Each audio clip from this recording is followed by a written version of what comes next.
आज़ादी निस्वा का हकीकत में औरत को जलील करता है, उसकी इज्जत को लूटता है, आबरू को लूटता है।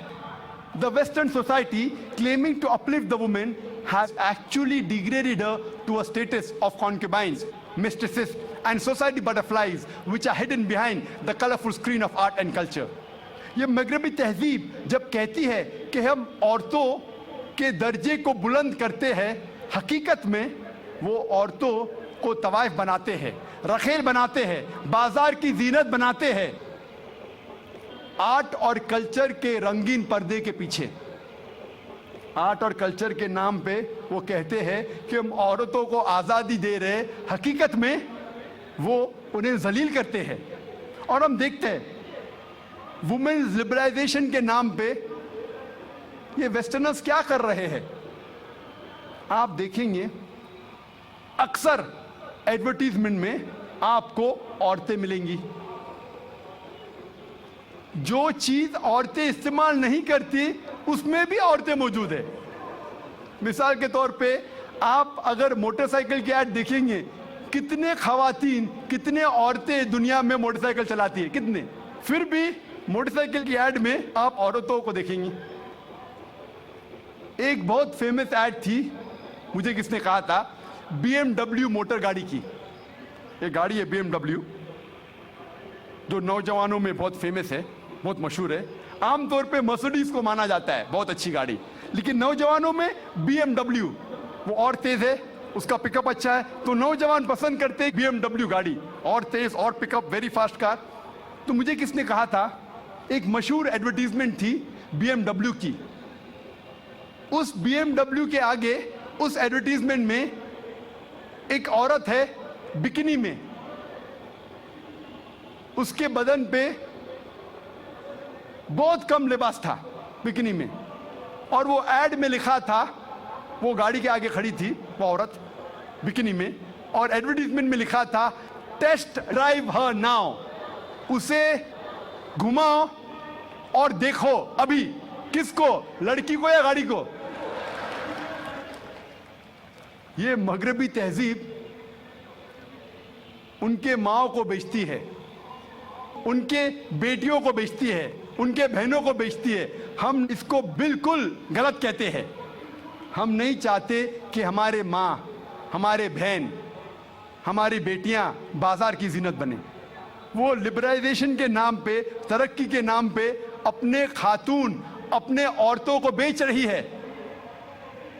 और हम देखते हैं कि जितना भी मीडिया इस्लाम को बदनाम कर रही है, उतना ही इस्लाम फैल रहा है।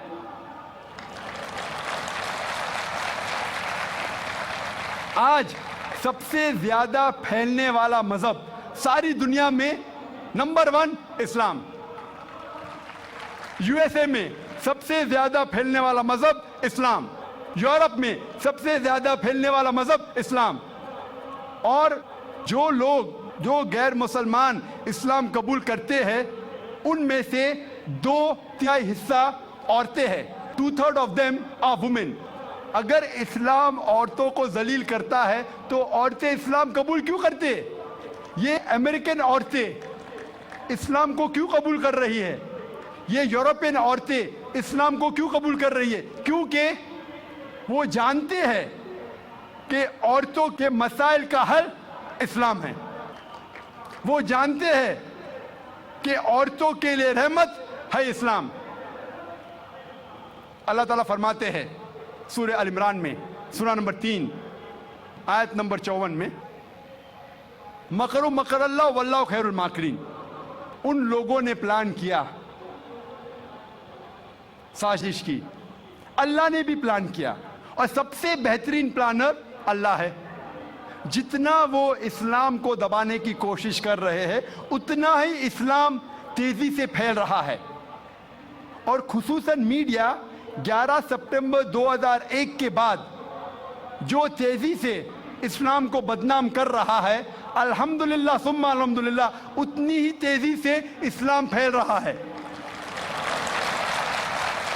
11 सितंबर 2001 के बाद 10 महीने में 34,000 अमेरिकनों ने इस्लाम कबूल किया।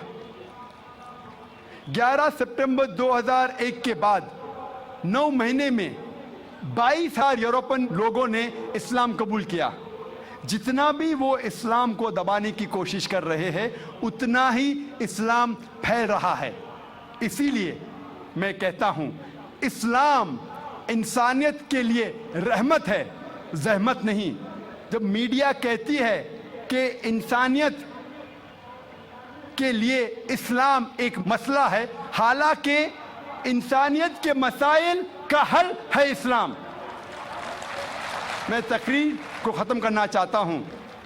अल्लाह सुब्हानहू व तआला की आयत से सूरह इसरा में सूरह नंबर 17 आयत नंबर 81 में अल्लाह सुब्हानहू व तआला फरमाते, वकुल जाल हक व ज़ाक़ल बातिल इन्नल बातिल कान ज़हूक़ा।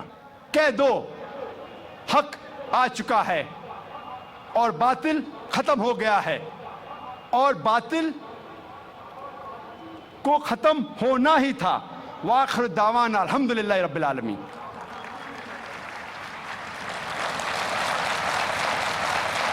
जज़ाकल्लाह डॉक्टर जाकिर नायक। हम आपकी मशहूर कुन तकरीर सुन रहे थे जो हक़ाइक़ मंतकी दलाइल पर मबनी थी और दावती पस मंज़र में दुश्मनान इस्लाम का मुँह तोड़ जवाब दे रही थी। अब इस इजलास का दूसरा हिस्सा जो है वो है सवाल और जवाब का। इस सवाल और जवाब के सेशन को दिलचस्प और बाकायदगी से चलाने के लिए हमने कुछ कवायद व ज़वाबित रखे हैं जो मैं आपके सामने रख रहा हूँ। सबसे पहले ये ज़रूरी है कि आपका सवाल आज के मौजू से मुंसलिक हो। मेरी वॉलंटियर्स हजरात से गुजारिश है कि सवालात करने वाले हजरात में हमारे गैर मुस्लिम भाइयों और बहनों को पहले तरजीह दी जाए।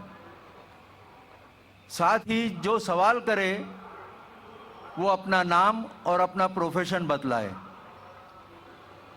सवाल बराह रास्त करे, किसी तमहीदी मौजू के साथ लंबी तकरीर करते हुए सवाल न करें।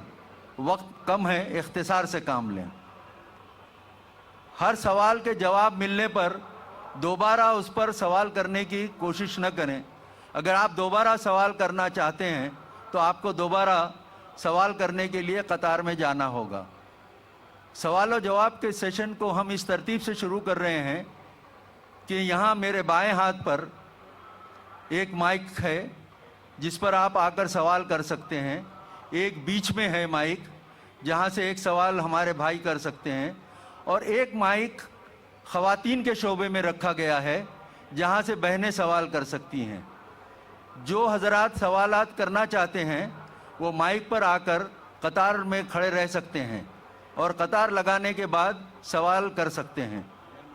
दूसरी बात, डॉक्टर साहब का ये ख्याल है कि ये सवाल और जवाब का सेशन मौजू से मुतल्लिक़ होगा, मगर ये रियायत गैर मुस्लिम भाइयों और बहनों के लिए है कि वो इस मौजू से हटकर भी सवाल कर सकते हैं। अब हम शुरू करते हैं सवाल और जवाब का सेशन। पहला सवाल यहाँ से होगा, मेरे बाएं तरफ जो माइक है उस पर, फिर बीच से, और फिर ख़वातीन के शोबे से, और इसी तरतीब से सवाल और जवाब का सेशन चलेगा इंशाअल्लाह। कोई नॉन मुस्लिम भाई हमारे अगर हों तो यहाँ माइक पर तशरीफ़ लाएं और सवाल करें। अस्सलाम वालेकुम जाकिर भाई। आप गैर मुस्लिम हैं? जी मैं रिवर्ट हूँ, इस्लाम रिवर्ट हैं जी, अल्हम्दुलिल्लाह। अच्छा, वाकई इस्लाम इंसानियत के लिए रहमत है, और मैं अपने सभी भाइयों को सलाम बोलता हूँ यहाँ पे, और जाकिर भाई को भी अस्सलाम वालेकुम, और आप सबको सलाम। मेरा सवाल है जाकिर भाई, जैसे आपने कहा कि मीडिया इस्लाम को दबा रहा है, बिल्कुल सही बात है, तो आप सारे मुसलमान भाइयों को क्या मैसेज देना चाहते हैं कि हम सब मिलके इसको कैसे कंडीशंस को सॉल्यूशन अच्छा करें? मेरी भी उर्दू थोड़ी कमज़ोर है तो मैं इंग्लिश में बोल रहा हूँ, तो आप क्या मैसेज देना चाहते हैं बाकी सारे मुस्लिम ब्रदर्स को? भाई साहब ने सवाल पूछा है कि जब मीडिया इस्लाम के बारे में गलत फहमी फैला रहा है, इस्लाम को बदनाम कर रहा है, तो हम मुसलमानों को क्या करना चाहिए? जैसे मैं तकरीर में कह रहा था कि हमें घबराना नहीं चाहिए। अक्सर हम घबरा जाते हैं, वी बिकम अपोलोजेटिक। हमें बाजी को पलटना चाहिए, we should turn the tables over, और मीडिया में सही इस्लाम की तालीमात पेश करना चाहिए। अफसोस की बात है कि हम मुसलमान मीडिया से बहुत दूर है। जो भी मीडिया हमारे पास है वो सिर्फ मुसलमान उसे पढ़ते या सुनते हैं। हमें मीडिया के मैदान में आना चाहिए। हम देखेंगे कि मुसलमानों का जो मीडिया है अक्सर हिंदुस्तान में उर्दू मीडिया है। उर्दू सिर्फ मुसलमान पढ़ते, कितने गैर मुसलमान पढ़ते, चाहे वो बम्बई में हो, कलकत्ता में हो या हैदराबाद में हो। जो मीडिया पे हम पॉपुलर है वो उर्दू मीडिया है जो सिर्फ मुसलमान पढ़ते हैं। अक्सर चंद स्मॉल परसेंटेज गैर मुसलमान पढ़ते हैं।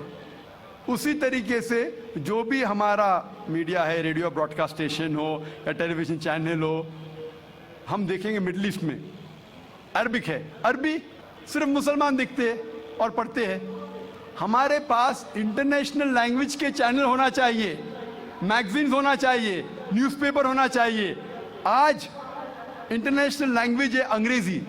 कितने अंग्रेजी इंटरनेशनल न्यूज़पेपर्स हमारे पास है? एक भी नहीं। जो भी अंग्रेजी इंटरनेशनल मीडिया है, न्यूज़ वीक, टाइम मैगजीन, सब गैर मुस्लिम के। हमारे पास एक भी है? कितने रेडियो स्टेशन है? BBC, CNN, international satellite channels, BBC, CNN, Muslims के कितने? हमें इस मीडिया के जरिए इस्लाम को फैलाना चाहिए और लोगों की गलतफहमी को दूर करना चाहिए। एक तरीका है तकरीर देके, दूसरा तरीका है newspapers, magazines, radio broadcast stations, television satellite channel. हमारे पास एक भी अंग्रेजी इंटरनेशनल सैटेलाइट चैनल नहीं है। हम बहुत छोटे, ये मेरी सोच थी 10 साल पहले। हमारे पास जो फैसिलिटीज़ थी वो बहुत कम थी, लेकिन जो भी अल्लाह ताला ने आपको दिया है उसके साथ बिस्मिल्लाह करो, शुरू करो, अल्लाह सुब्हानहू व तआला आपके रास्ते खोलेगा। 8-9 साल पहले हमने प्रोग्राम्स बनाना शुरू किए अंग्रेज़ी और उर्दू में इंटरनेशनल सैटेलाइट चैनल के लिए। उर्दू में कम तादाद में, अक्सर अंग्रेज़ी में, और इसको फ्री बांटा मुख्तलिफ चैनलों में, मुस्लिम और गैर मुस्लिम चैनलों में भी फ्री। वेरियस सैटेलाइट चैनल्स हर रोज़ हिंदुस्तान में आज ETC पे, ETV पे हर रोज़ आधा घंटा हमारे प्रोग्राम आ रहे हैं, तकरीबन 3, 4, 5, 6 साल से फ्री में। इस तरीके से हमने शुरुआत की। चंद महीने पहले जनवरी में हमने एक चैनल लॉन्च किया, इसका नाम है पीस TV। ये खुसूसन अंग्रेज़ी चैनल है, चंद घंटे उर्दू में भी इसके प्रोग्राम्स आते हैं। ये सैटेलाइट चैनल पीस TV अल्हम्दुलिल्लाह आज की तारीख में सारे ममालिक एशिया में आ रहा है, यूरोप में, ऑस्ट्रेलिया में, अफ्रीका में और मिडल ईस्ट में। चंद महीनों में इंशाअल्लाह अमेरिका भी कवर कर लेंगे और इंशाअल्लाह 1 साल के अंदर सारी दुनिया में इंशाअल्लाह आपको दिखेगा ये channel Peace TV। Free to air channel है, अक्सर अंग्रेज़ी में है, क्योंकि जब मेरे प्रोग्राम बाकी चैनलों पे आते हैं कई नॉन मुस्लिम देखते हैं अल्हम्दुलिल्लाह, और इससे फ़ायदा उठाते हैं। और ये प्रोग्राम देखने के बाद कई उनके गलत फहमियाँ इस्लाम के बारे में दूर होती है। तो ऐसे और कई चैनल होना चाहिए, कई प्रोग्राम होना चाहिए। लेकिन जब भी हम कोई चीज़ करते हैं हमें एक स्टैंडर्ड की करना चाहिए। We Muslim should believe in quality. अक्सर हम जब इस्लाम का काम करते हैं तो उसे क्वालिटी से नहीं करते। हमें जो भी चीज़ करना चाहिए भले छोटा कीजिए लेकिन क्वालिटी से कीजिए, इंटरनेशनल स्टैंडर्ड से कीजिए। और इंशाअल्लाह हम देखेंगे आज की तारीख में जो इस्लाम फैल रहा है वो हमारे वजह से नहीं, वो अल्लाह ताला है। अल्लाह ताला के वजह से अल्हम्दुलिल्लाह दीन फैल रहा है। हम मुसलमान हमारा काम, दावती काम सही तरीके से नहीं कर रहे, हमें खुश होने की ज़रूरत नहीं। अल्लाह ताला फरमाता है कि हर मुसलमान का फ़र्ज़ है कि वो दावत दे गैर मुसलमानों को और गलतफहमी दूर करे। ये ज़रिया है निजात का, और मीडिया ऐसा ज़रिया है जिससे हम लाखों करोड़ों लोगों तक पहुंच सकते हैं। Hope the answers the question. दूसरा सवाल सामने के माइक से किया जाए। हमारे रजाकारों से गुजारिश करूंगा कि वो कोशिश करें कि जो सवाल करने वाले भाई आए वो पहले नॉन मुस्लिम हो। मेरा नाम राजकुमार है जी। मैं एक छोटा सा व्यापार करता हूँ। मैंने कई बार कुरान पढ़ी है, तो उसमें जिस आयत का आपने जिक्र किया है उसमें आपने आधी आयत जिक्र किया है, अल तौबा की 5वीं आयत, जिसमें लिखा है कि जो गैर मुसलमान को मारो, साथ में घात लगा मारो, और जब तक वो नमाज कायम करें, जकात दें, तब उनको छोड़ दो, अर्थात मुसलमान बन जाएं तब छोड़ दो। और दूसरी बात ये थी कि 6551 की नंबर उसमें है, जिसमें लिखा है कि ऐ मुसलमानों, तुम ईसाइयों यहूदियों को अपना दोस्त मत बनाओ, अगर जो दोस्त बनाएगा वो उनमें से हो जाएगा। ये बात इंसानियत के खिलाफ मैं महसूस करता हूँ। भाई साहब ने सवाल किया कि मैंने जो आयत कोट की सूरह तौबा सूरह नंबर 9 आयत नंबर 5 की, वो आधी आयत कोट की, उसमें लिखा हुआ है कि उन्हें जब छोड़ दो जब वो नमाज कायम करे और ज़कात दे। ये भी जो भाई साहब कह रहे, पूरी आयत का मैं हवाला देता हूँ। अगर आप पूरी आयत पढ़ेंगे तो आपको सही पस मंज़र मिलेगा। जैसे मैंने कहा था मेरी तकरीर में, हवाला तो दिया, आयत नंबर 5 में लिखा है सूरह तौबा सूरह नंबर 9 में कि अल्लाह सुब्हाना व ताला मुशरिकीन मक्का को 4 महीने का वक्त देते सुधरने का, वरना ऐलान जंग। और जंग के मैदान में लिखा हुआ है कि जहाँ भी आप मुशरिकों को पाएंगे उनका कत्ल करो। Wait for them in every stratagem of war, उनका इंतज़ार करो और मैदान जंग में उनका कत्ल करो। लेकिन अगर वो रिपेंट करे, मतलब माफ़ी मांगे, कई वजह है, अगर वो माफ़ी मांगे, नमाज पढ़े और ज़कात दे तो छोड़ सकते हैं। मतलब वो इस्लाम को कबूल करे या वो सिर्फ अमन चाहते हैं, तो कई ऑप्शंस दिए गए हैं। एक ऑप्शन है कि अगर वो रिपेंट करे, माफ़ी मांगे, इस्लाम को कबूल करे तो भी छोड़ दीजिए, या वो अमन चाहते हैं और इस्लाम कबूल नहीं भी करे तो भी छोड़ दो। आगे आयत में लिखा, आयत नंबर 6 में, आयत नंबर 6 भी उसके साथ है ना, कि अगर वो अमन चाहते हैं तो उनको हिफाजत से ऐसी जगह पर ले जाओ जाके वो महफूज है। तो बहुत से ऑप्शंस दिए गए हैं। लेकिन अगर वो आपसे झगड़ा करना चाहते मैदान जंग में तो उनका कत्ल करो। अगर झगड़ा करना चाहते तो कत्ल करो, अगर झगड़ा करना नहीं चाहते हैं, बोलते अमन चाहते तो छोड़ दो, अगर वो माफी मांगते, इस्लाम कबूल करते फिर भी छोड़ दो। तो कई ऑप्शन दिए गए हैं। ये कहना गलत है कि वो इस्लाम कबूल करे तो ही छोड़ो। कई आयतें आपको कॉन्टेक्स्ट में पढ़ना चाहिए। फिर से आप सिर्फ एक पार्ट ऑफ द वर्स निकालेंगे और कोट करेंगे, लोग को फिर से गलत फहमी होती है। तो ये सही जवाब है कि बहुत से ऑप्शन दिए गए हैं। और कई जगह सूरह अनफाल में भी लिखा है कि अगर वो अमन चाहते हैं तो अमन बेहतर है। उसमें ये नहीं लिखा है कि इस्लाम कबूल करना उनके लिए ज़रूरी है। कर सकते हैं अगर वो इस्लाम को पसंद करते हैं।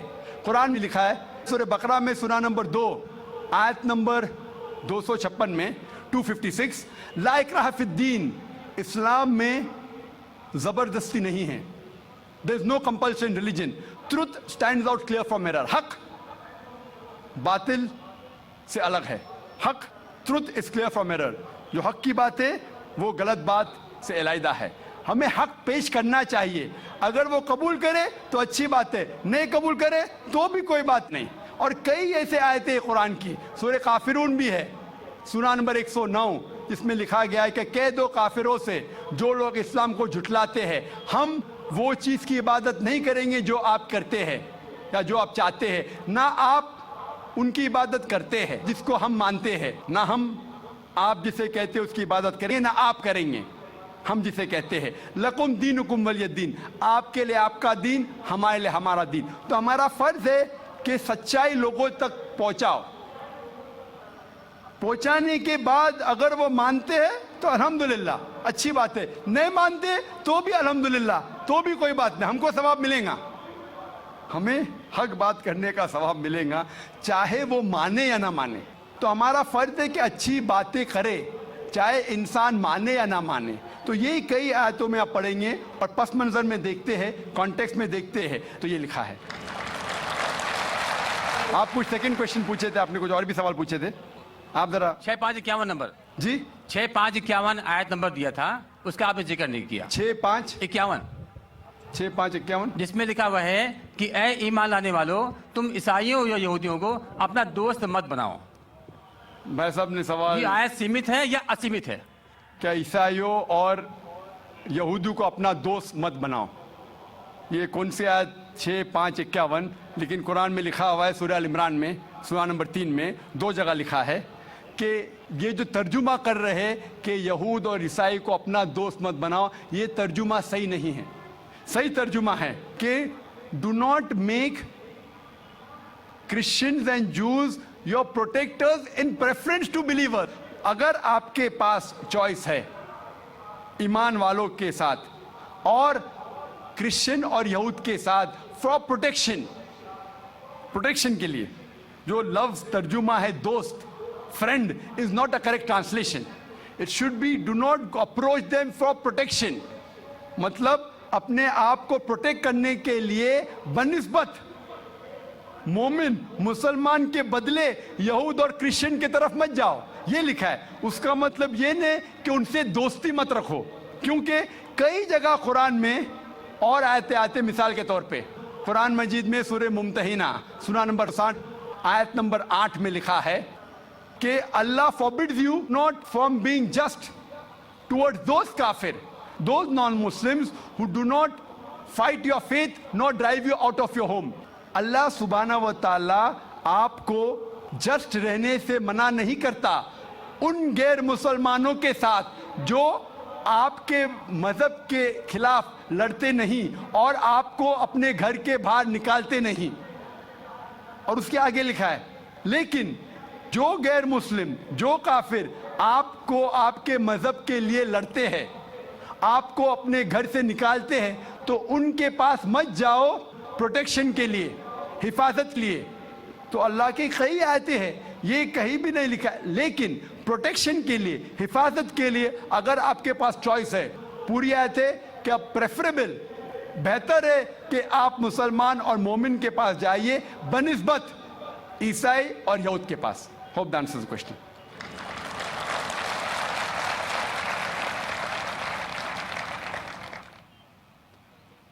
अब हम खवातीन के शोबे की तरफ चलते हैं और वहाँ से कोई हमारी नॉन मुस्लिम बहन अगर सवाल करना चाहें तो कर सकती हैं। There's no non-Muslim as of now. हम फिर एक नॉन मुस्लिम भाई की तरफ चलते हैं जो सवाल करना चाहते हैं। मेरा नाम संजय है और प्रोफेशन से मैं इंजीनियर हूँ। मेरा सवाल एक है, ये अपना हिंदुस्तान में जो है, पहले हिंदुज़म आया, बाद में बुद्धिज़्म आया, बाद में जैनिज़्म आया और लास्ट में जाके सिखिज़्म आया। ये सब में कभी भी ऐसा झगड़ा लफड़ा बिपड़ा कुछ भी नहीं हुआ। इधर से जितना भी आया, जैसे जूइश है, बाद में क्रिश्चियंस है, बाद में इस्लाम है, ये तीनों में 1400 साल होने के बाद भी अभी तक क्यों लड़ाई झगड़े हैं? पहला सवाल ये है। दूसरा सवाल, आप जो टेररिस्ट का जो भी कुछ डिफिनेशन दिए वो तो ठीक है, जान दे दो, मगर टेररिस्ट लोग इस्लाम को बदनाम करते, कुछ भी हो आप उसके अगेंस्ट ये जो काम कर रहे हैं ये बहुत अच्छा है। दूसरी बात, ये अभी जो इराक में वो अच्छा काम नहीं किए, कोई भी हो, मुसलमान हो, हिंदू हो, रिलीजियस प्लेसेस को ऐसा नहीं करना चाहिए। जरा बराबर से सवाल। भाई साहब ने 2 सवाल पूछा है। पहला सवाल पूछा है कि हिंदुस्तान में पहले हिंदू धर्म आया, हिंदुइज्म आया, फिर बुद्धिज्म आया, फिर जैनिज्म आया, फिर सिखिज्म आया, लफड़ा झगड़ा नहीं हुआ। लेकिन ये जुडाइज्म, क्रिश्चियनिटी, इस्लाम में हमेशा झगड़ा है। क्यों? आप शायद अपने मजहब के बारे में नहीं जानते। आपने महाभारत पढ़ी? महाभारत पढ़ी आपने? पूरी महाभारत में झगड़ा ही झगड़ा है।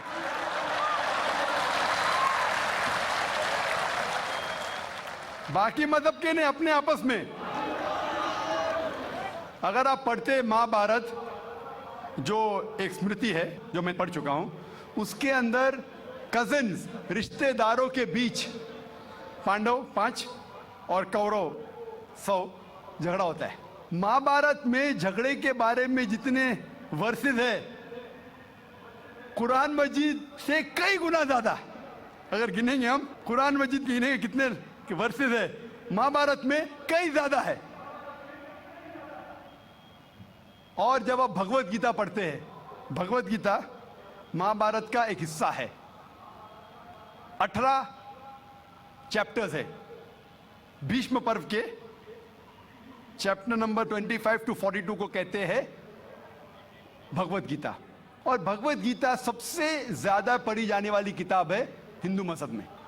और यहां ये भगवत गीता श्री कृष्ण राय दे रहे, सलाह दे रहे, सजेशन दे रहे, एडवाइस दे रहे अर्जुन को। जब आप पढ़ते हैं Bhagavad Gita chapter number 1 verse number 45-46, Arjun जंग के मैदान में अपने हथियार को जमीन पे रखता है और कहता है श्री कृष्ण से, मैं जंग के मैदान में निहत्था मरना पसंद करूंगा बनिस्बत अपने रिश्तेदारों से लड़ूं। ये कहता है, आपने पढ़ी होंगी। उसके फौरन बाद चैप्टर नंबर 2 वर्स नंबर 2 और 3 में श्री कृष्ण कहते हैं अर्जुन से, अर्जुन तुम इतने बुज़दिल कब से बन गए, तुम नपुंसक कब से बन गए? How have these impurities come in your heart? How have you become impotent? वो कहते हैं कि क्षत्रिय का धर्म है लड़ना। फिर वर्स नंबर 31, 32, 33 में कहते हैं, वो क्षत्रिय खुशनसीब है जिसे लड़ने का मौका मिलता है। अगर आप लड़ेंगे तो आप स्वर्ग में जाएंगे, लड़ेंगे नहीं तो स्वर्ग में नहीं जाएंगे। कौन कहता है? श्री कृष्ण एडवाइस देते हैं अर्जुन को। अगर मैं कहूंगा कि आपके श्री कृष्ण कहते हैं कि रिश्तेदारों का कत्ल करो, ये शैतानी हरकत है। अगर मैं कहूंगा कि आपके हिंदू मजहब की किताब में सिखाया जाता है कि रिश्तेदारों का कत्ल करो, ये शैतानी हरकत है। वो हिंदू मुझसे कहता है लेकिन ये जंग है हक और बातिल के दरमियान। मैं बोला कुरान मजीद में भी वही लिखा है, हक और बातिल के दरमियान।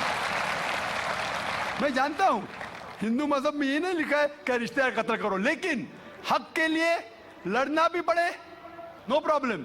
चाहे वो आपके रिश्तेदार हो, चाहे वो आपके वालिदैन हो, नो प्रॉब्लम। तो ये श्री कृष्ण कहते अर्जुन से।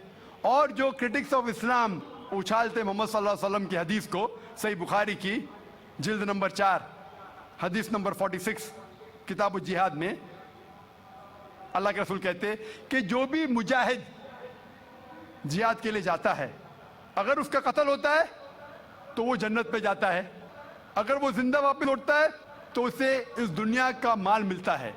अक्सर क्रिटिक्स इंक्लूडिंग अरुण शूरी इस हदीस को उछालकर कहते कैसा मजहब है, लड़ने को कहता है, मर जाते लड़ाई में तो जन्नत मिलती है, वरना इस दुनिया की दौलत। अगर आप भगवत गीता पढ़ेंगे चैप्टर नंबर 2 वर्स नंबर 37, उसमें श्री कृष्ण कहते हैं अर्जुन से, अर्जुन उठो और लड़ो। अगर आप मर जाएंगे, कत्ल हो जाएगा, आप जाएंगे स्वर्ग में। अगर जिंदा वापस लौटेंगे तो दुनिया की दौलत मिलेंगी। हू बहू जो सही बुखारी में मोहम्मद सल्लल्लाहु अलैहि वसल्लम ने कहा, वही कहते श्री कृष्ण अर्जुन से। मुझे लगता है कि अरुण शूरी ने भगवत गीता पढ़ी नहीं।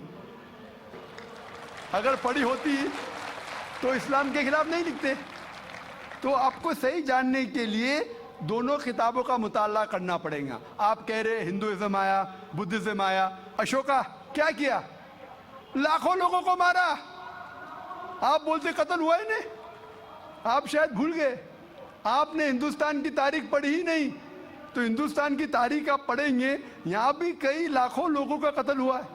ना ही सिर्फ महाभारत के अंदर लिखा है, आप देखेंगे अशोका फिर वो दुनिया को त्याग करता है और फिर वो संत साधु बन जाता है, लेकिन पहले तो कत्ल किया कि नहीं। तो आप देखेंगे हिस्ट्री में यहाँ भी कत्ल हुआ, जुडाइज्म में भी है, क्रिश्चियनिटी में भी है, इस्लाम में भी है। जहाँ भी आप देखते कुछ जगह जो झगड़ा हुआ, लड़ाई हुई, वो हक और बातिल के दरमियान, सही है। और कई जगह आप देखेंगे मासूम लोगों का कत्ल किया गया। आप जानते हैं in the history of the world, in the name of religion, मजहब के नाम पे जो सबसे ज्यादा कत्ल किए वो क्रूसेडर्स ने, ईसाईयत के नाम पे लाखों लोगों को कत्ल किया, ईसाईयत के नाम पे। अगर आप देखेंगे एक शख्स जिसने सबसे ज्यादा कत्ल किया दुनिया में कौन है? सबसे ज्यादा कत्ल किसी किया है दुनिया में? हिटलर। हिटलर जूस का कत्ल किया, 6 मिलियन, कितने 60 लाख लोगों का कत्ल किया। मैं ये नहीं कह सकता हूं कि ईसाईयत गलत है। अगर हिटलर ने 60 लाख यहूदी का कत्ल किया, मैं ये नहीं कह सकता हूं कि ईसाईयत और बाइबल ये सिखलाती है। मैं बाइबल पढ़ा हूं, क्योंकि हिटलर ने 60 लाख यहूद का कत्ल किया, हम ईसाईयत को दोष नहीं दे सकते। लेकिन मैं जानता हूं कि ईसाईयत के नाम पे जो होली वॉर कहा जाता है, क्रूसेडर्स ने हजारों लोग को अपने सिर्फ मजहब को कन्वर्ट करने के लिए लाखों लोग का कत्ल किया। तो आप देखेंगे कई तारीख है, हिंदुस्तान में है, हिंदुस्तान के बाहर भी है, हिंदुइज्म में भी है, बुद्धिज्म में भी है, आप देखेंगे क्रिश्चियनिटी में भी है, इस्लाम में भी है। लेकिन जब टकराव होता है हक और बातिल का, तो हक के लिए बातिल के खिलाफ हमें लड़ना जरूरी है। तो ये आपकी गलतफहमी है। आपका दूसरा सवाल, क्या टेररिस्ट लोग ने, कुछ टेररिस्ट लोग ने इस्लाम को बदनाम किया है और आपने कहा कि हम अच्छा काम कर रहे हैं, हक को फैला रहे, अमन को फैला रहे।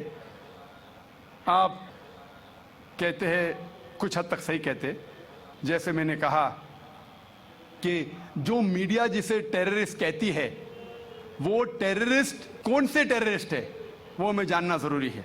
कौन से टाइप के टेररिस्ट है, कि वो जो लोग जो गलत काम कर रहे हैं उनके दिल में दहशत पैदा करे तो सही किस्म के टेररिस्ट है। जैसे भगत सिंह टेररिस्ट था लेकिन अच्छा था, उस तरीके से अगर कोई मुसलमान गलत लोगों के साथ लड़ रहे हैं हक के लिए तो सही है। लेकिन मैं ये भी जानता हूं कि there are black sheep in a community. कुछ मुसलमान सिर्फ नाम के लिए, और अक्सर लोग समझते, ना ही गैर मुस्लिम, मुसलमान भी समझते हैं, वो जिहाद क्या समझते हैं, अगर कोई भी मुस्लिम किसी वजह से लड़ रहा है, चाहे वो जाती फायदे के लिए हो, चाहे वो नाम के लिए हो, चाहे पैसा के लिए हो, चाहे जमीन के लिए, उसे कहते हैं जिहाद। ये गलत फहमी है। जिहाद की माने ये नहीं कि कोई भी मुसलमान कोई भी जो जंग करता है, चाहे जाती फायदे के लिए हो, चाहे नाम के लिए हो, पैसे के लिए हो, जमीन के लिए हो, उसे जिहाद नहीं कहते। जिहाद आता है लफ्ज जहादा से, means to strive, to struggle. जिहाद इस्लामिक टर्मिनोलॉजी में to fight against one's own evil inclination, हमारी खुद की गलत नफ्स से झगड़ना, जिहाद करना, उसे कहते हैं सही जिहाद। माशरे को सुधारना को कहा गया जिहाद। जंग के मैदान में सेल्फ डिफेंस में लड़ना, उसे कहा गया जिहाद। तो मीडिया इसे गलत फैला रही है। अगर आप जानना चाहते हैं कि सही में टेररिस्ट कौन है, जो सही तौर पे मासूम लोग के दिल में दहशत पैदा कर रहा है, नंबर 1 टेररिस्ट आज की तारीख में, पुरानी बात छोड़ दीजिए, आज के तारीख में मासूम लोगों के दिल में दहशत पैदा कर रहा है, मेरे हिसाब से नंबर 1 टेररिस्ट है जॉर्ज बुश। आप जानते हैं कि सबसे ताकतवर मुल्क यूएसए, सबसे कमजोर मुल्क अफगानिस्तान पे बॉम्ब फेंक रहा है। ये क्या मर्दानगी है? क्या इसे मर्दानगी कहते? बॉम्ब फेंक रहा है ऊपर से, और हम देखते हैं किसके लिए इल्जाम लगाते बिन लादेन पे। मैं बिन लादेन का दोस्त नहीं हूं, मैं ये नहीं कहता हूं बिन लादेन अच्छा है कि बुरा है। ओसामा बिन लादेन को मैं मिला नहीं हूं, मैं जानता भी नहीं हूं, तो ये मैं नहीं कहता हूं कि ओसामा बिन लादेन टेररिस्ट है क्या नहीं। लेकिन अगर मान भी लो, जितने प्रूफ है सब गलत है। अफगानिस्तान बोलती है यूएसए से, आप हमको प्रूफ दो, वो प्रूफ देते मुशर्रफ को, टोनी ब्लेयर को। प्रूफ मांग रहे अफगान लोग, दे रहे मुशर्रफ को, टोनी ब्लेयर को। ये किधर का इंसाफ है? क्योंकि उनके पास प्रूफ है ही नहीं। अगर मान भी लो बहस के तौर पे, फॉर सेक ऑफ आर्ग्यूमेंट, अगर एक शख्स ने ऐसा गलत काम किया, आप एक शख्स के लिए क्या सारे देश के ऊपर बम डाल सकते? 1000 लोग का कत्ल कर रहे, क्या हक है उनको? फिर जाते इराक के पास 1000 लोग को मारते। मैं ये नहीं कहता सद्दाम हुसैन अच्छा इंसान है, मैं ये नहीं कहता हूं, मैं जानता हूं काफी गलतियां की, लेकिन जो इराकी लोग सद्दाम हुसैन के टाइम पे जो उनको तकलीफ हो रही थी, अभी उससे कई ज्यादा हो रही है, कई ज्यादा। कौन कर रहा है? George Bush. ये तो मैंने 5 साल पहले कहा था ऑस्ट्रेलिया में, जब मुझे अमेरिकन कॉन्सुलेट ने पूछा था सवाल कि do you consider Osama bin Laden terrorist, तो मैंने उस वक्त कहा था, चंद महीने बाद, 2-3 महीने बाद, 11 सितंबर के बाद, I consider number 1 terrorist to be George Bush. और हेडलाइंस में आया था। आज तो कई लोग कहते हैं कि जॉर्ज बुश टेररिस्ट नंबर 1 है। अमेरिका में भी जब एक सर्वे हुआ था, एक प्राइवेट ऑर्गेनाइजेशन ने सर्वे की थी यूएसए में, जानने के लिए 3 नाम दिए उनने, कौन सबसे बड़ा टेररिस्ट है, Osama bin Laden, Saddam Hussein या जॉर्ज बुश। नंबर 1 हमेशा जॉर्ज बुश है। गैर मुस्लिम भी कहते हैं सबसे नंबर 1 टेररिस्ट है जॉर्ज बुश। सबसे लोएस्ट परसेंटेज उसको मिला 73%, और कुछ लोग ने 78% लोग ने कहा कि टेररिस्ट नंबर 1 जॉर्ज बुश। अभी उन्हें पता लग रहा है 5 साल बाद, 6 साल बाद। मैं तो पहले कहा था। तो आप मुझसे पूछेंगे कि ये मीडिया ऐसे लोग को लेके उछाल रही है और मीडिया बदनाम कर रही, जो हालात हो रही है, कोई भी मजहबी, चाहे टेम्पल हो, चाहे चर्च हो, चाहे मस्जिद हो, कुरान में लिखा है उसको डिस्ट्रॉय नहीं करना चाहिए। कोई भी, कुरान की आयत है, do not destroy temples, churches, places of worship, गलत है। तो कुरान में भी लिखा है। तो कोई भी शख्स ये करता है, टेम्पल या मस्जिद या मोनेस्ट्रीज या सिनेगॉग्स को तोड़ता है, तो ये इंसानियत के खिलाफ है और कुरान मजीद के खिलाफ भी है। Hope that answers the question.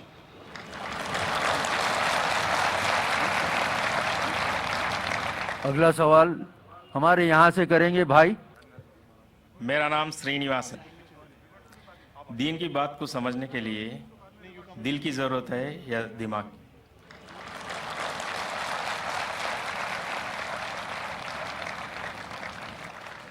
भाई साहब ने अच्छा सवाल पूछा है कि दीन को समझने के लिए दिल की जरूरत है क्या दिमाग की? दोनों की जरूरत है, दिल की भी और दिमाग की भी। दोनों का कनेक्शन है।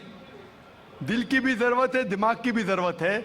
अगर सिर्फ दिल की बात मानने को कहे और कोई इलॉजिकल बात कही जा रही है, बोले दिल से मैं मानता हूं 2 + 2 3 है, 2 + 2 5 है। आपको और कुछ इजाफा करने का सवाल में? जी हाँ, बोलिए। मैं आपका प्रोग्राम सुनता हूँ। रब्बी स्रोली सदरी वयस्सिर अमरी वाहलुल उक़दतम मिन लिसानी यफ़क़हू क़ौली। तो सेंटर क्या है? भाई साहब गैर मुस्लिम है और मेरे प्रोग्राम भी देखते हैं और पूछ रहे हैं कि जब मैं हर तकरीर को शुरू करता हूँ तो अल्लाह ताला से दुआ मांगता हूँ, रब्बि इश्रह ली सदरी वयस्सिर अमरी वाहलुल उक़दतम मिन लिसानी यफ़क़हू क़ौली, जिसके मानी है रब्बि इश्रह ली सदरी, या अल्लाह सुब्हानहू व तआला, या मेरे रब, मेरे सदर, मेरे सेंटर को बुलंद करो। रब्बि इश्रह ली सदरी वयस्सिर ली अमरी, और मेरे काम को आसान करो। और जो बैरियर है, रब्बि इश्रह ली सदरी वयस्सिर ली अमरी वाहलुल उक़दतम मिन लिसानी यफ़क़हू क़ौली, और जो बैरियर है, जो बीच में रुकावट है मेरे और ऑडियंस के बीच में, उसको ख़त्म करो ताकि लोग मुझे समझ सके। ये जो सदर का लफ्ज़ है, इसके अंदर सदर का लफ्ज़ होता है, एक मानी है सीना, ब्रेस्ट, एक्सपैंड बाय ब्रेस्ट। सदर के मानी सेंटर भी है। तो आपने जो सवाल पूछा था कि काम दिल से लेना चाहिए या दिमाग से, तो ये 2 मानी है। सदर में है दिल, चेस्ट के अंदर दिल, और ये सेंटर में है दिमाग। तो मैं अल्लाह ताला को दोनों को बुलंद करने के लिए कह रहा हूँ, मेरे दिल को भी और मेरे दिमाग को भी, even my centre, my intelligence as well as my heart. और कई जगह आप देखते हैं जब लैंग्वेज डेवलप होती है, अल्लाह ताला फरमाते हैं कुरान मजीद में, सूरह बकरा में सूरह नंबर 2 आयत नंबर 7 और 8 में, ख़तमल्लाह क़ुलूबिहिम, कि अल्लाह सुब्हानहू व तआला ने कल्ब, हार्ट पे मोहर लगाई है। कल्ब, he's put a seal on the heart. तो लोग पूछते हैं कि कोई दिल से सोचता है? सोचना तो दिमाग से। तो कल्ब की 2 मानी है, एक मानी है दिल, एक मानी है इंटेलिजेंस, सेंटर, इंटेलिजेंस। और जब भी जबान हम देखते तरक्की करती है तो कई अल्फाज इस्तेमाल में आते हैं। मिसाल के तौर पे अंग्रेजी ज़बान में हम कहते हैं लूनेटिक। लूनेटिक मीन्स पागल इंसान को कहते हैं, लेकिन सही मानी लूनेटिक क्या है? स्ट्रक बाय अ मून, जो चांद के जरिए जो स्ट्रक होता है, चांद ने उसके ऊपर असर किया होता है, उसे कहते हैं लूनेटिक। बट अंग्रेजी में लूनेटिक कहते हैं पागल इंसान को। मैं डॉक्टर हूं, लूनेटिक मतलब पागल इंसान, लेकिन सही मानिए तर्जुमा है स्ट्रक बाय मून। हम जानते हैं चांद को पागलपन से कोई लेना देना नहीं है। हम लफ्ज इस्तेमाल करते हैं डिजास्टर। डिजास्टर मतलब कोई खौफनाक चीज, कोई चीज, गलत काम जो होता है, डिजास्टर लाइक फ्लड जाता है, सुनामी, अर्थक्वेक, लेकिन डिजास्टर की सही मानिए इविल स्टार, इविल सितारा। हम जानते हैं सितारों का कोई लेना देना नहीं है अर्थक्वेक से या बाढ़ से, लेकिन फिर भी this is development of a language. हम कहते हैं सनराइज, सनराइज मतलब सूरज उगता है, निकलता है। हम साइंस में जानते हैं सूरज ना राइज होता है ना सेट होता है, फिर भी हम सनराइज और सनसेट कहते हैं। ये डेवलपमेंट ऑफ द लैंग्वेज। हम जानते हैं सूरज वहां है, ये हमारी जो धरती है, जमीन है, वो सूरज के गोल घूम रही है, सूरज धरती के गोल नहीं घूमता, फिर भी हम कहते हैं सनराइज सनसेट। हम कहते हैं कि मैंने दिल से याद किया, याददाश्त है दिमाग में, दिल में नहीं, फिर भी हम कहते हैं हमने दिल से याद किया। कहते हैं कि नहीं? मैं आपको, I love you from the bottom of my heart, मैं दिल से आपको चाहता हूं, चाहत दिमाग में, दिल में नहीं। डॉक्टर कहते हैं कि जो centre of love is in the brain, फिर भी डॉक्टर जब अपनी बीवी से कहेगा वो यही कहेगा मैं आपको दिल से चाहता हूं, दिमाग से नहीं। साइंटिस्ट जानता है कि centre of love is in the brain, दिमाग में। तो ये डेवलपमेंट ऑफ द लैंग्वेज है। आपका जो बेसिक सवाल था कि दीन को दिमाग से समझना चाहिए या दिल से, मैंने कहा दोनों से। अगर आप दिल कहते हैं मैं अंदरूनी चाहत, वो इंपॉर्टेंट है, लेकिन दिमाग को बंद नहीं कर सकते, आप अंधविश्वास नहीं कर सकते। आपने कहा कि मेरा मजहब कहता है 2 + 2 3, हाँ मैं दिल से मानता हूं, मान लिया, दिमाग कहता है नहीं, गलत है। तो दिल से भी काम लेना चाहिए, दिमाग से भी काम लेना चाहिए। इसीलिए कुरान मजीद में कई जगह लिखा है कि ये एक पैगाम है समझदार लोगों के लिए जो दिमाग से सोचते हैं, और साथ साथ दिल वालों के लिए भी है, दोनों के लिए। तो दोनों साथ साथ होना चाहिए। इस्लाम, इसीलिए मैंने कहा, ऐसा मजहब है जो दोनों जरूरियात पूरी करता है, बॉडी की, जिस्म की भी और रूहानी भी, स्पिरिचुअल भी। ये वाहिद मजहब है जो दिल को भी तसल्ली देता है और दिमाग को भी। बाकी जितने दीगर मसाइब तकरीबन स्पिरिचुअल बात करते, कुरान दोनों takes care of the spiritual need as well as the physical need. Hope that answers the question. बहनों के शोबे में अगर कोई नॉन मुस्लिम बहन हो तो बताएं। Assalamu alaikum. I'm Divya Sharma. My question is from Surah 2 Baqarah and verse 223. Can you please explain me these lines? Your women are your till to cultivate, so go to your till as you will, and send good deeds before you for your souls, and fear Allah. Know that you will one day meet Him. Can you please explain me this? बहन ने सवाल पूछा है सूरह बकरा की सूरह number 2 आयत नंबर 223, जिसमें बहन ने पूछा कि women are your tilth, treat them like your tilth. ये जो कुरान मजीद में कहा गया है कि औरतें आपकी खेती है, तो वैसा उनका सही तरीके से उनसे बर्ताव करो। ये आयत के बारे में आप देखेंगे 222 पढ़ेंगे, इसका पहले आयत पढ़ना इंपॉर्टेंट है। When they ask the concerning menstrual cycles, जब वो पूछते हैज के बारे में, हैज के बारे में, तो अल्लाह ताला फरमाते कि हैज के हालत में आप उनके पास मत जाओ। During menstrual cycle do not approach them. क्यों? क्योंकि हैज के हालत में जब खून बहता है, आज की मेडिकल साइंस कहती है कि चांसेस है जब आप उनके पास जाएंगे इस हालत में तो औरतों को तकलीफ होगी।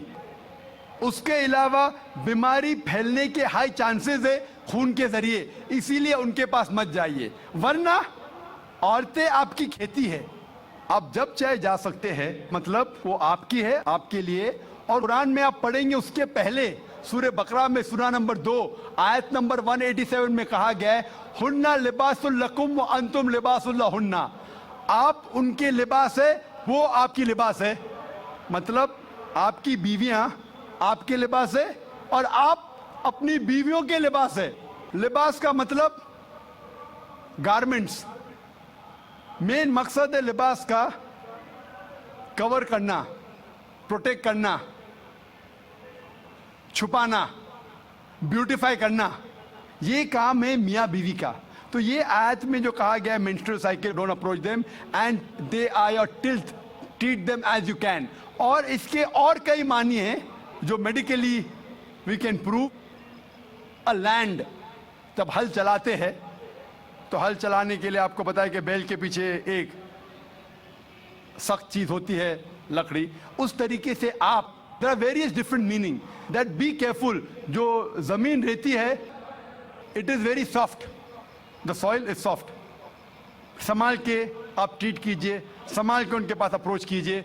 तो कई माने हैं, कई तफसीर है, ताकि आप औरतों को ख्याल रखें और उनके साथ अच्छे तौर तरीके से पेश आइए। Hope that answers the question. सवाल इस माइक से किया जाए।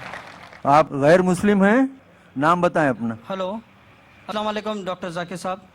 Well, I've got my friend with me. He's a non-Muslim friend who cannot speak in Hindi, but he can understand very well. So on behalf of him, can I ask a question? Hindi में पूछने बोलिए okay, उनसे। okay. तो उनका ये सवाल है, मैं उनको समझाया कि he is a very cooperative person, being a Christian. तो he was first a Hindu, he has later converted. Hindi में, sorry, okay, उर्दू में। तो वो क्या है, पहले क्रिश्चियन थे। आपने कहा वो गैर मुस्लिम उर्दू जानता है, हिंदी जानता है, और आप सवाल पूछे अंग्रेजी में। उसको सवाल तो समझने दो, बराबर ना। आपने कहा कि वो हिंदी जानते हैं तो हिंदी में सवाल कीजिए। मेरी अंग्रेजी और अच्छी है माशाअल्लाह, लेकिन हम जो सवाल जवाब कर रहे हो गैर मुसलमान के लिए कर रहे, तो आप हिंदी या उर्दू में पूछिए। सर, इनका सवाल ये है कि मैंने उनको बोला कि हुजूर अनवर सल्लल्लाहु अलैहि वसल्लम जो है सारे आलमों के लिए आए हैं, लास्ट पैगंबर है, is a seal of profits. तो आप बोले कि मैं उनको समझा कि बाइबल में, यानी आप ही के, मैं QTV पे प्रोग्राम्स देखता हूँ और उसी का मैं इनको समझाया। तो वो मेरे को पूछ रहे थे कि ऐसा बाइबल में किधर है कि जीसस क्राइस्ट सिर्फ क्रिश्चियंस के लिए आए, वो पूरे आलम के लिए नहीं है, जबकि पूरे दुनिया में क्रिश्चियंस है। तो सिर्फ Christians everywhere in the world. भाई साहब का सवाल है कि मैंने कहा कि जितने पैगंबर मोहम्मद सल्लल्लाहु अलैहि वसल्लम के पहले आए वो सिर्फ अपने कौम के लिए आए और सारा पैगाम महदूद था एक वक्त के लिए। तो वो ये पूछते हैं कि बाइबल में कहाँ लिखा है कि ईसा अलैहिस्सलाम सिर्फ यहूद के लिए आए थे। मैं पहले कुरान मजीद का हवाला दूंगा। कुरान में कहा गया है, सूरह अल इमरान सूरह नंबर 3 आयत नंबर 49, सूरह अल इमरान चैप्टर 3 वर्स 49, ईसा अलैहिस्सलाम बनी इसराइल के लिए भेजे गए थे। ये लिखा है कुरान मजीद में सूरह सफ में भी, सूरह नंबर 61 आयत नंबर 6 में कि ईसा अलैहिस्सलाम बनी इसराइल के लिए आए थे। लेकिन मैं जानता हूं कि आप ईसाई है, कुरान मजीद में शायद नहीं माने, नो प्रॉब्लम। अगर आप बाइबल पढ़ेंगे, बाइबल में लिखा है Gospel of Matthew chapter number 10 verse number 5 और 6 में ईसा अलैहिस्सलाम कहते हैं अपने अपोस्टल से, go ye not into the way of the Gentiles.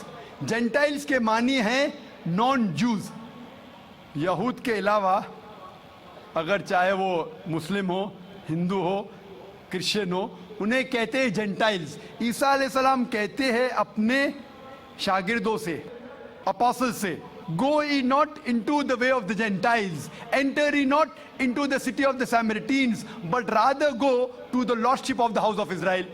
आप गैर यहूद लोगों के पास मत जाओ, उनके शहर में मत जाओ, एंटर मत करो, लेकिन rather go to the lordship of the house of Israel. उनके पास जाओ जो यहूद लोग हैं, जो भटके हुए लोग हैं, तो यहूदी लोगों में से जो भटक गए हैं अपने दीन से, उनके पास जाओ। ईसा अलैहिस्सलाम फरमाते हैं गॉस्पेल ऑफ मैथ्यू में चैप्टर नंबर 15 वर्स नंबर 24 में, I have not been sent but to the lordship of the house of Israel. मैं नहीं भेजा गया हूं लेकिन सिर्फ वो यहूदी लोग के लिए जो भटक गए हैं, ईसा अलैहिस्सलाम कहते हैं। तो बाइबल में लिखा हुआ है कि ईसा अलैहिस्सलाम सिर्फ यहूदी के लिए आए थे, क्योंकि ईसा अलैहिस्सलाम भी यहूदी थे, खुद भी यहूद के लिए आए थे, यहूदी लोगों के लिए आए थे, और कहा अपने साथियों से भी कि आप सिर्फ यहूदी के पास जाओ। Hope that answers the question.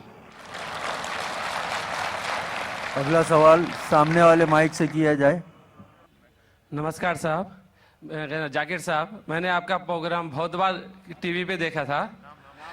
मेरा नाम गोविंद तिवारी है, मैं कॉलेज में प्रोफेसर हूँ।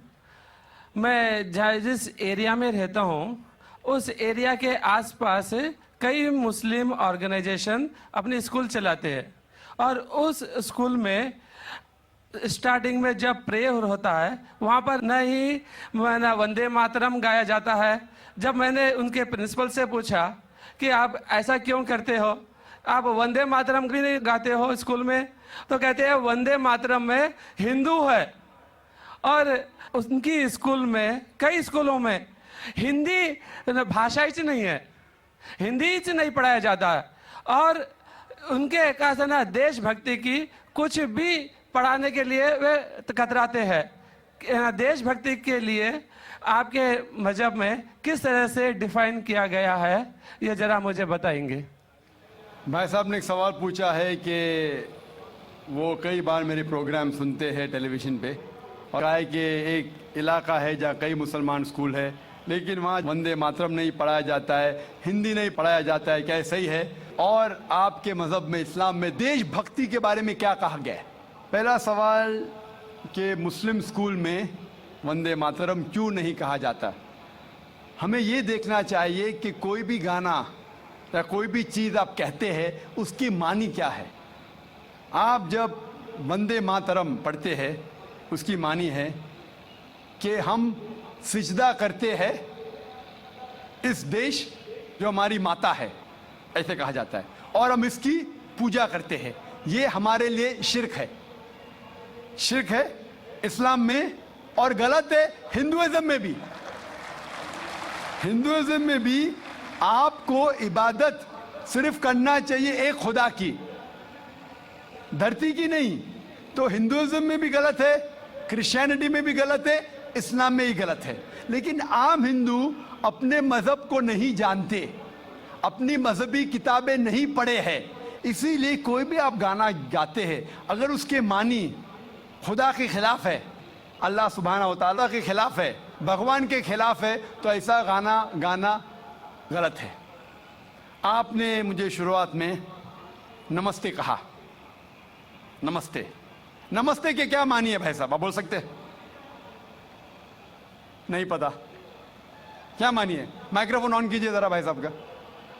नमस्ते मतलब मैं सर झुका के मैं आपको नमन करता हूँ। हाँ, सर झुका के आप मुझे नमन करता हूँ, नमन करता हूँ। सर झुका के, सर झुका के मुझे नमन करना शिर्क है, हराम है, प्रोहिबिटेड है। आप मेरे सामने भी सर नहीं झुका सकते, चाहे आप मुझसे मोहब्बत करते हैं, चाहे आप मेरी इज्जत करते हैं, फिर भी आप मेरे सामने सर नहीं झुका सकते। सर झुकाना चाहिए तो सिर्फ खुदा के सामने, अल्लाह के सामने, और मैं खुदा नहीं हूं। आप जानते हैं, आप मेरी इज्जत कर सकते हैं, मेरी बात जो मैं कहता हूं उसके ऊपर अमल कर सकते हैं, लेकिन आप मेरे सामने सर नहीं झुका सकते। इसीलिए मैं जवाब में आपको कहूंगा अस्सलाम वालेकुम, आप पे सलामती हो, आप पे सलामती हो। आप समझे ना, मैं आपके सामने झुक नहीं सकता हूं। ये सिर झुकेगा तो सिर्फ अल्लाह के सामने, सिर्फ खुदा के सामने। तो आपने बड़प्पन में मुझे कहा, लेकिन अगर गलत चीज कहा तो मैं वापस से जवाब नहीं दे सकता हूं, क्योंकि मैं जानता हूं जो लोग नहीं जानते वो ऐसे हरकत कर सकते हैं। मिसाल के तौर पे 1 महीना पहले मैं जब बॉम्बे एयरपोर्ट पे था तो एक औरत, हिंदू खातून, मुझे पूछी कि आप डॉक्टर जाकिर नाइक है? आयु डॉक्टर जाकिर नाइक? मैंने कहा जी हाँ। ओ, मैं आपका रोज प्रोग्राम देखती हूँ, मैं दुबई से 25 साल के बाद बम्बई में आ रही हूँ, 25 साल के बाद हिंदुस्तान में आ रही हूँ। उसके सिर पे टीका था, हिंदू औरत थी, बोलती मैं आपके प्रोग्राम देखती हूँ और बहुत अल्हम्दुलिल्लाह तारीफ करने लगी। सारी तारीफ अल्लाह की है, मैं कुछ भी नहीं हूँ। और फिर कहने लगी कि मैं तुम्हारे पैर छूना चाहती हूँ। मैंने कहा कि ये गलत है, शिर्क है। तो बोले क्यों? वही जवाब मैंने दिया, आप जो भी कहो मैं आपकी बात मानूंगी। तो मैंने कहा आप कुरान मजीद पढ़िए, कुरान मजीद पढ़िए और इसके ऊपर अमल कीजिए। और मैंने तकरीर दी है similarities between Islam and Hinduism, Islam और हिंदुइज्म में यकसानियत, और साबित किया है कि हिंदुइज्म में भी लिखा है कि आप सिर्फ एक ईश्वर की इबादत करना चाहिए, जितने ऋषि आने वाले उनमें मानना चाहिए, और मोहम्मद सल्लल्लाहु अलैहि वसल्लम में भी। तो आपको अगर कुरान और वेदा पे अमल करना चाहिए जो यकसा है, आपको एक खुदा में मानना पड़ेगा और आखिरी पैगंबर मोहम्मद सल्लल्लाहु अलैहि वसल्लम पर। आपका और एक सवाल था, कि हिंदी क्यों नहीं पढ़ाई जाती है, हिंदी मुस्लिम स्कूल में क्यों नहीं पढ़ाई जाती है। कुछ स्कूल में हो सकता है, लेकिन मेरे हिसाब से अक्सर स्कूल में हिंदुस्तान में हिंदी पढ़ाई जाती। जो स्कूल मैंने कायम किया हूं, इस्लामिक इंटरनेशनल स्कूल, उसमें भी हिंदी पढ़ाई जाती है। ना हिंदी, मराठी भी, जो हमारे स्टेट लैंग्वेज है, हम पढ़ाते हैं, जोर देते हैं अंग्रेजी और अरबी पर। नंबर 1 अंग्रेजी अरबी, फिर उर्दू, हिंदी, मराठी, आगे चल के संस्कृत भी सिखाएंगे, संस्कृत भी, ताकि हिंदुस्तानी लोग जितने मज़ाहिब इस देश में हैं उसको समझे। मैं गवर्नमेंट से कहता हूं कि हिंदुस्तान में संस्कृत आम करो।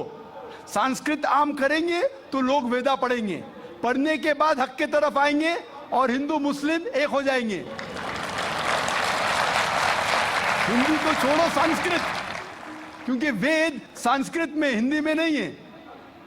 हिंदू की जबान है संस्कृत, और मैंने तकरीर की है हिंदुइज्म और इस्लाम में यकसानियत। लेकिन आम हिंदू अपनी मजहबी किताब पढ़ा ही नहीं तो क्या जानेगा। तो मैं संस्कृत कोट करता हूं, फिर तर्जुमा करता हूं और कहता हूं कि आपको अगर लगता है कि मैं कुछ गलत कह रहा हूं, रेफरेंसेस देता हूं मैं।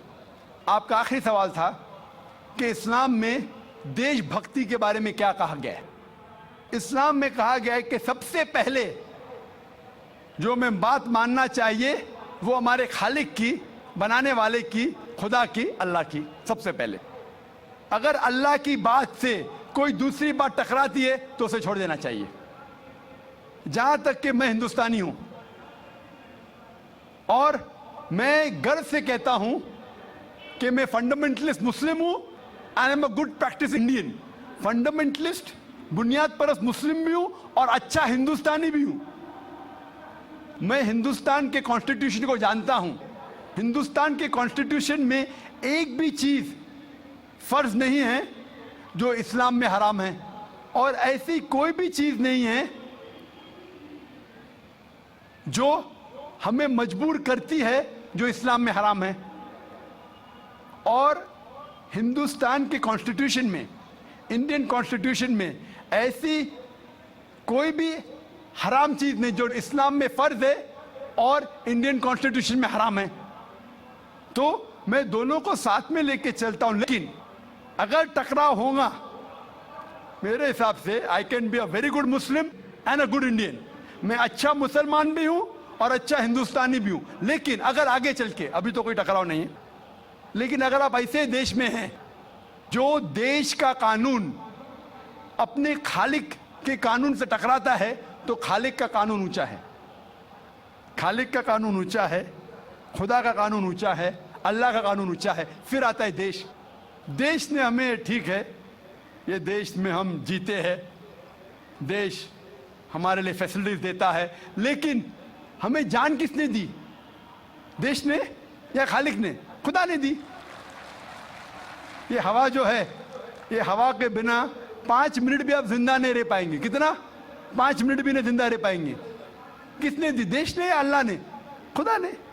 देश ने भी हमारे लिए अच्छे काम किए। मैं देश के खिलाफ नहीं हूं, मैं भी देशभक्त हूं। देशभक्त के मानी क्या? अगर आप बोलते देशभक्त मतलब देश की इबादत करना, तो मैं देशभक्त नहीं हूं। अगर देश की तरक्की चाहता हूं, हाँ मैं हूं देशभक्त।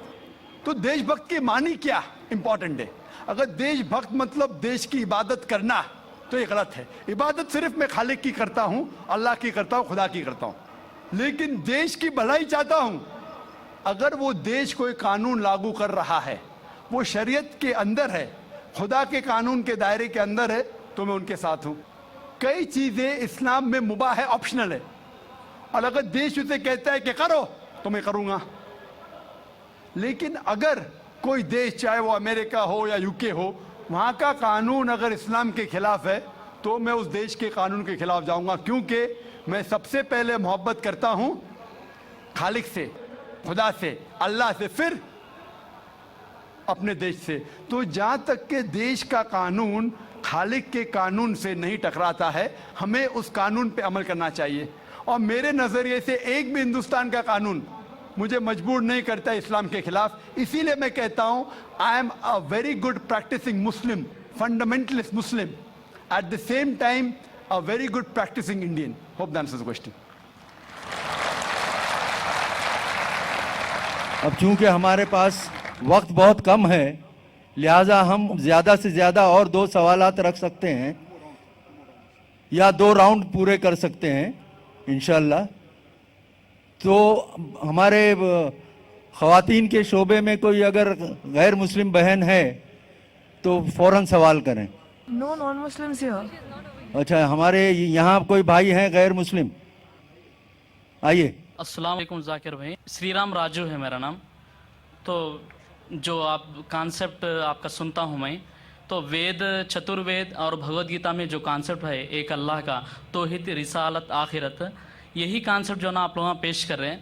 तो जब ये कॉन्सेप्ट को इंसान सुनता है तो क्यों उन नाम चेंज कर लेना, मज़हब क्यों चेंज कर लेना? अगर सही एक है तो सब किताबों में भी एक ही है, तो नाम और जो है ना मज़हब क्यों चेंज कर लेना? और ये है कुछ हमारे साथियाँ इस्लाम कबूल करे हैं, वहाँ के मुसलमान लोग क्या बोल रहे हैं, ज़रूर तुम नाम चेंज कर लेना, मज़हब चेंज कर लेना, ऐसा करने से बहुत प्रॉब्लम्स हो रहे हैं। तो वहाँ के मुसलमान जो है ना ये नाम को और जो है ना ये मज़हब चेंज करने के लिए बहुत ये कर रहे हैं। और दूसरी बात ये है, भाई साहब एक सवाल, कम वक्त है, आपने 2 सवाल पूछ चुका है, मैं उसका जवाब दूंगा, उसके बाद बाकी को मौका दिया जाएगा। भाई साहब ने सवाल किया है कि अगर वेद में लिखा है तौहीद के बारे में, एक खुदा के बारे में, एक अल्लाह के बारे में और रिसालत के बारे में, तो हमें मज़हब चेंज करने की ज़रूरत क्या है? मैं कब कह रहा हूँ कि मज़हब चेंज करो? मैं कह रहा हूँ कि मज़हब पे पुख्तगी से अमल करो। आपके वेद में लिखा है, भगवत गीता में लिखेला है बुत परस्ती हराम है, गलत है। Bhagavad Gita chapter number 7, chapter number 7, भाग नंबर 7, श्लोक नंबर 20 में लिखा है कि all those whose intelligence has been stolen by material desires they worship demigods. जो कोई इंसान जो पैसे के पीछे, मटेरियलिस्टिक थिंग के पीछे भागता है, वो गलत खुदा की इबादत करता है, बुत परस्ती करता है, आइडल वर्शिप करता है। तो बुत परस्ती के खिलाफ कई श्लोक है आपके वेद में, भगवत गीता में। तो मैं कब कह रहा हूं कि मजहब बदलो? मैं कहता हूं कि हिंदुइज्म पे पुख्तगी से अमल करो और बुत परस्ती खत्म करो। उसके आगे लिखा है आपके वेद में कि कई ऋषि आएंगे, अंतिम ऋषि आएंगे, और लिखा है कि अंतिम ऋषि का जो भी कहना है उसे मानो। तो अगर आप सच्चे हिंदू है तो आपको आखिरी ऋषि जो मोहम्मद सल्लल्लाहु अलैहि वसल्लम ने कहा है और जो पैगाम दिया है वो है कुरान, उसके ऊपर अमल करना आपके लिए फर्ज है। अगर आप नहीं करेंगे तो अच्छे हिंदू हो ही नहीं सकते। मैं कहाँ कह रहा हूं कि आपका मजहब बदलो, मैं कह रहा हूं मजहब पे पुख्तगी से अमल करो, और जब अमल करेंगे आपको मानने पड़ेगा एक खुदा में और आखिरी पैगंबर मोहम्मद सल्लल्लाहु अलैहि वसल्लम में और आखिरी पैगाम कुरान में। ये लिखा है क्रिश्चियन किताब में, जूइश किताब में, हिंदू किताब में भी। आपने कहा नाम बदलना ज़रूरी है, नाम बदलना ज़रूरी नहीं है। नाम से कोई मुसलमान नहीं बन जाता। मोहम्मद, जाकिर, सुल्तान, अब्दुल्ला अमल से बनता है, अमल से। अगर आप अपनी सारी रज़ा अल्लाह, खुदा के हवाले करते हैं, उसे कहते हैं मुस्लिम। आप अपना नाम बदलने से जाकिर, अब्दुल्ला, सुल्तान, शाकिर से मुस्लिम नहीं बन जाते। मुस्लिम बनते हैं आपकी सारी रज़ा अल्लाह के हवाले करना, फिर आप मुस्लिम बनते हैं। हिंदू के मानी क्या? Hindu is a geographical definition, geographical Ellaquai एतबार से डेफिनेशन है।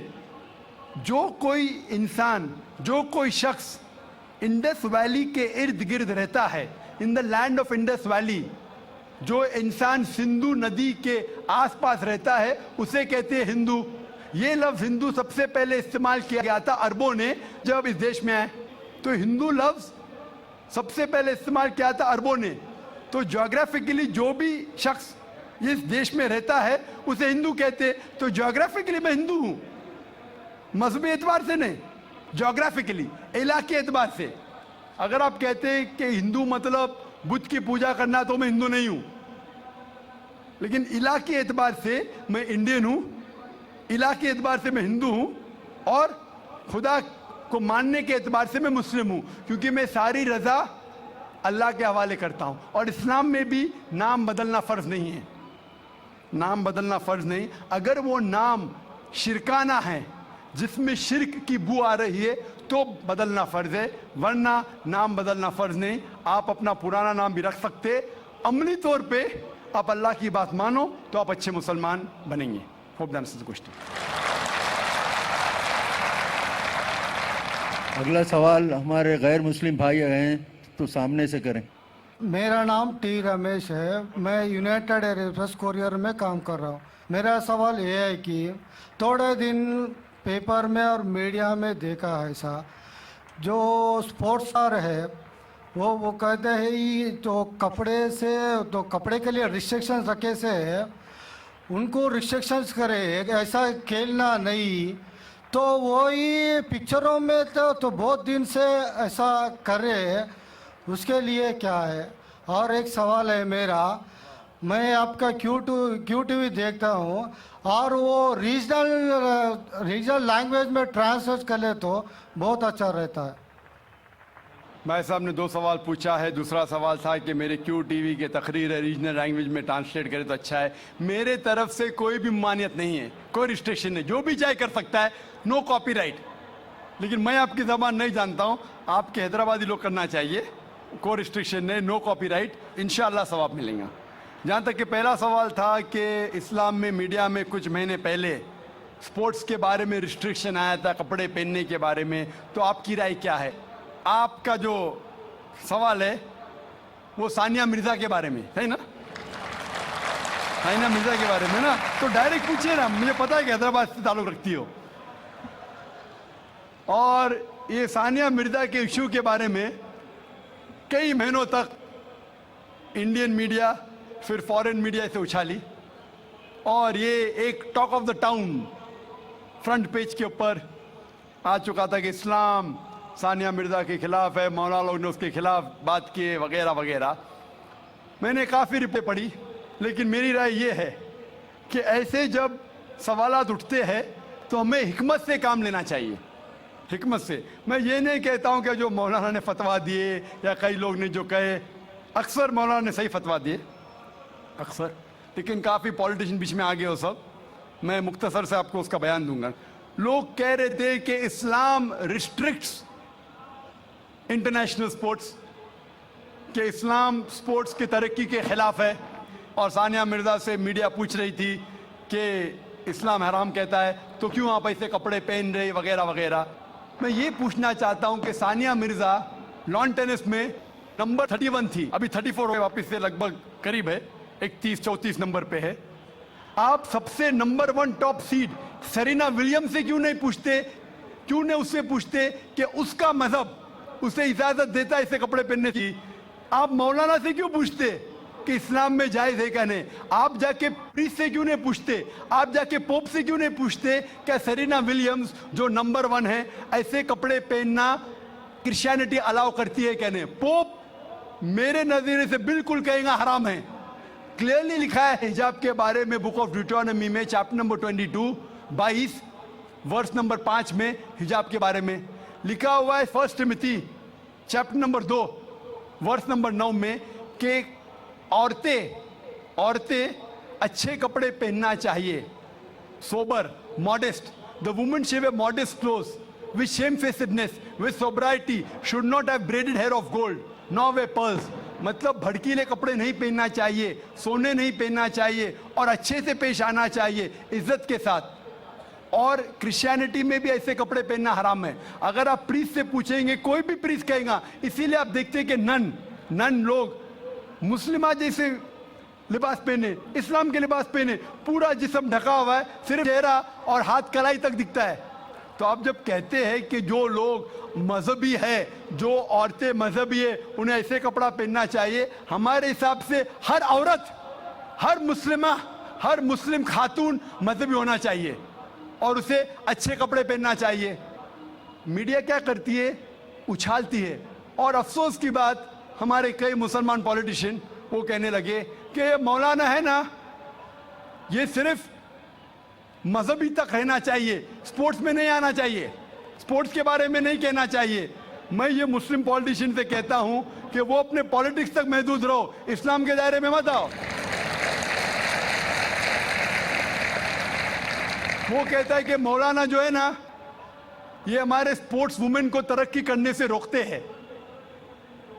मैं उनसे पूछता हूं, और कई हमारे गैर मुस्लिम पॉलिटिशियंस कहने लगे कि जो भी कोई सानिया मिर्जा के खिलाफ है वो देश के खिलाफ है, हमारे हिंदू पॉलिटिशियंस। तो मैंने कहा कि जो भी कोई सानिया मिर्जा के कपड़े का साथ देता है वो वेद के खिलाफ है, हिंदुइज्म के खिलाफ है।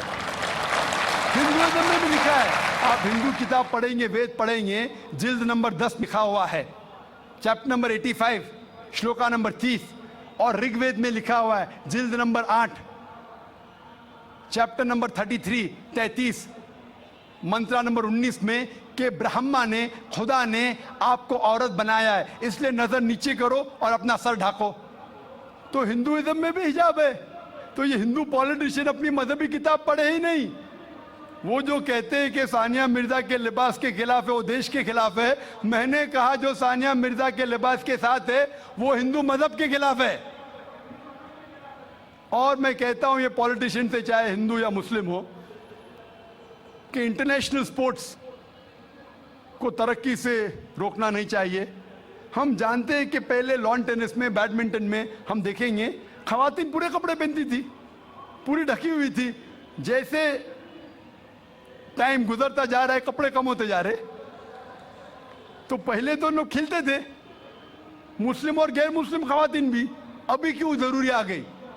मान लो मैं कहता हूं अगर कल बीच वॉलीबॉल इंटरनेशनल स्पोर्ट्स हो जाएगा जिसमें औरतों को बिकिनी पहन के खेलना होता है, तो क्या आप अपनी बेटी को भेजेंगे बीच वॉलीबॉल खेलने के लिए? कौन सा हिंदुस्तानी पॉलिटिशियन अपनी बेटी को बीच वॉलीबॉल खेलने के लिए भेजेगा? बीच वॉलीबॉल जानते हैं आप? बीच वॉलीबॉल अगर कल वो इंटरनेशनल स्पोर्ट्स बन गया तो क्या भेजेंगे अपनी बेटी को बीच वॉलीबॉल खेलने के लिए? और मैं जानता हूं कि कपड़े पहनने से कुछ परफॉर्मेंस में तब्दीली हो सकती है, 1%, आधा फीसद, 5% हो सकती है। लेकिन अगर खाली कपड़े पहनने से कुछ फर्क आता है, आधा फीसद, 1%, हम जानते हैं कि स्विमिंग के लिए कम कपड़े पहना जाता है तो क्या स्विमिंग और अच्छे से हो सके? अगर आप अक्ल लड़ाएंगे तो कपड़े नहीं पहनेंगे, सबसे अच्छी स्विमिंग होगी, तो क्या बिना कपड़े स्विमिंग करेंगे? आप बोलेंगे नहीं ये मेरी, आपका महदूद, मेरी मॉडेस्टी है इतना पहनना, बिकिनी पहनना, आपकी मॉडेस्टी। हमारी मॉडेस्टी है कि सतर ढका हुआ होना चाहिए। आपका लेवल ये है, हमारा लेवल वो है। लेकिन अगर आप सचमुच हिकमत जानते तो कपड़े मत पहनो ना, क्यों कपड़े पहनते? आप देखेंगे कहाँ होता है, ऐसा नहीं होता है। तो इसीलिए हमें मीडिया की बाजी उल्टी करना चाहिए। जब मुझे पूछा गया था कि सानिया मिर्जा ऐसे कपड़े पहनती है, क्या सही करती है, तो मैंने कहा आप सानिया मिर्जा को फिलहाल आप ये देखिए कि कई मुसलमान क्रिकेटर्स चाहे वो हिंदुस्तान के लिए खेल रहे या चाहे पाकिस्तान के लिए खेल रहे, नमाज के वक्त नमाज भी नहीं पढ़ते, जुम्मा नमाज भी नहीं पढ़ते। सही हदीस में आता है कि काफिर और मुस्लिम के दरमियान जो फर्क है वो नमाज है, सलाह। कम से कम सानिया मिर्जा नमाज तो पढ़ती है, सलाह तो पढ़ती है, अल्हम्दुलिल्लाह। हो सकता है कल वो कपड़े भी अच्छे पहनेंगी इंशाअल्लाह, क्यों नहीं? तो मैं कहता हूं कि जो ये मुसलमान क्रिकेटर्स सानिया मिर्जा से और बड़ा हराम कर रहे, सानिया मिर्जा से बड़ा हराम कर रहे, कम से कम नमाज तो पढ़ती है, उसके लिए हमें उसका साथ देना चाहिए। अगर कुछ गलती कर रही है हमें उसके साथ हिकमत से पेश आना चाहिए और कहना चाहिए अल्लाह ताला उन्हें इंशाअल्लाह हिदायत देंगे, कम से कम नमाज तो पढ़ी है। हो सकता है चंद महीने बाद या चंद साल बाद हो सकता है कि अल्लाह ताला उसे हिदायत देगा, वो कपड़े भी अच्छे पहनेंगे। और मैं जानता हूं कि परफॉर्मेंस में शायद आधा फीसद, 1% हो सकता है कि लंबे कपड़े पहनने से परफॉर्मेंस में कमी हो, लेकिन जब अल्लाह का साथ है तो परफॉर्मेंस में कितनी तरक्की होगी। अल्लाह ताला फरमाते सूरह इमरान में सूरह नंबर 3 आयत नंबर 160 में कि if Allah forsakes you none can help you, अगर अल्लाह आपका साथ छोड़ दे तो कोई भी आपकी मदद नहीं कर सकता, और अल्लाह अगर साथ दे तो कोई भी आपको हरा नहीं सकता। तो इसीलिए मोमिनों से अल्लाह पे भरोसा रखने के लिए कहिए। तो हो सकता है सानिया मिर्जा इंशाअल्लाह कुछ दिन बाद, चाहे हफ्ते हो या महीने हो या साल हो, हम अल्लाह से दुआ करते हैं कि अल्लाह उसे हिदायत दे और वो कपड़े भी अच्छे पहने और इंशाअल्लाह तरक्की भी करे। Hope that answers the question. जैसा कि मैं आपसे कह रहा था कि वक्त की किल्लत है और सवाल करने वाले ज़्यादा, मगर कानून का एहतराम ज़रूरी है, लिहाजा हम आज की इस नशिस्त को ख़त्म करते हैं।